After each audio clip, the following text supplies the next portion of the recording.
Welcome back, and you're here with us at Commodity Champions. And joining me now is Mr. Colin Shah, MD at Kama Jewelry, and Pooja Sheth-Madhavan is founder at Limelight Lab-Grown Diamonds. Thank you so much for joining us. Pooja, let me start with you and tell us who are the buyers here, because there's always this debate about this is what HNIs buy, and this is what older people buy, and this is what millennials buy. Who's buying lab-grown diamonds?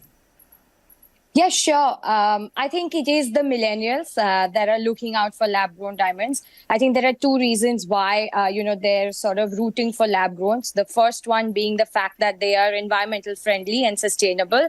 And the second one is that every millennial today is extremely value conscious. So getting bigger the rock in the same price is an extremely attractive proposition for every millennial. India today has the largest millennial population in the world, larger than the entire population of United States. So the Indian consumption market is definitely warming up to lab-grown diamonds. And we're seeing a lot of millennial girls, especially asking their boyfriends or fiancés to get them a lab-grown studded engagement ring. Colin, is it even just the girls asking, or are men wearing it too? Men are wearing it too. Okay. From men. Okay, quality. I want both of yours view on what does it mean for the lab-grown diamond industry with the PM carrying an Indian-made diamond to US. You first, Pooja. Yeah, no, I think it is an absolute, positive sign in the sense of, this product being a fully Atmanirbhar Bharat product. Right from growing the rock to cutting and polishing to studying it in a fine piece of jewelry. Everything happens in our country. And I think this was a great sort of sign or, sort of promise that was given by PM Modi ji, from us. And also to note is that every lab-grown diamond grown with the CVD method is a type 2A diamond. Something that India, originally had through the Golconda mines. For example, our Kohinoor was also a type 2A diamond. It was nitrogen free and purely formed of carbon. And that's something that CVD as a technology gives us. So I think there was a lot of, historic sort of prominence also to the lab-grown diamond that has been gifted. Well, absolutely. I also want to come to both of you on price part of it, and to you first, Pooja. So while we do understand that lab-grown is at a 1/3 price of what you will have to pay for natural diamonds, how do you see this pricing, and how would you still look at the debate about natural is natural and lab-grown not so much?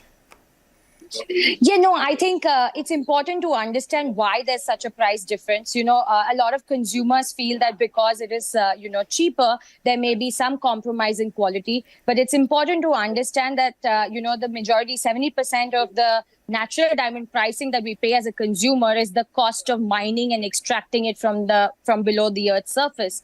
That's the mining cost that we save in lab-grown diamonds, and that cost is being passed as a benefit to the end consumer. So there's absolutely no compromise in quality. In fact, we are superior. I mean, lab-grown diamonds are superior in terms of being type 2A quality. So that's something that consumers should sort of appreciate when it comes to lab-grown diamonds, that there is absolutely no compromise in quality.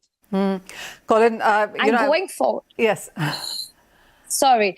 And no, just to add to that, going forward, we certainly see, lab-grown diamonds have their market of their own, an independent market, primarily driven by the benefits, the sustainability benefits that lab-grown diamonds bring to the table. A lot of ESG, efforts are being made globally across different industries. And I think lab-grown diamond is that ESG gift to the gems and jewelry sector that can really make a difference. Oh, well, yes, that is one box that the lab-grown diamonds definitely tick there. Fair point that. Okay, I have a last minute remaining, and Pooja, this one is to you. Even as Smith was pointing out that 5 years ago there were 40 reactors. Right now there are 1,200. Is it going to be a problem of plenty going forward with so many people suddenly entering lab-grown production?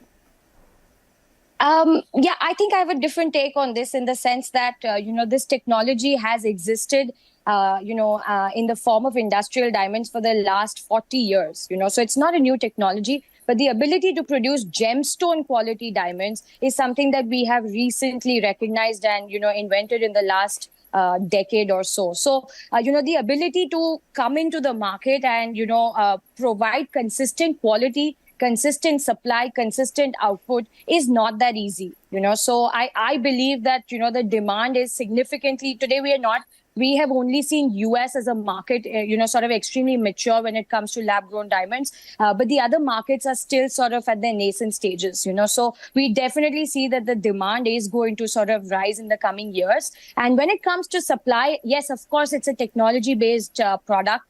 It's, in my mind, it's somewhat like the smartphone technology where, the technology at the end of the day may get commoditized, but it is the brands that build on top of the technology, like the Apples and the Samsungs of the world, that will survive and sort of flourish in the lab-grown diamond market. Oh, very well put. Thank you so much, Pooja and Colin. What a pleasure talking to both of you. And clearly a moment in history when it comes to diamonds yet again, and this time around with the lab-grown diamonds. With that, it's a wrap on this edition of Commodity Champions. Thank you for watching.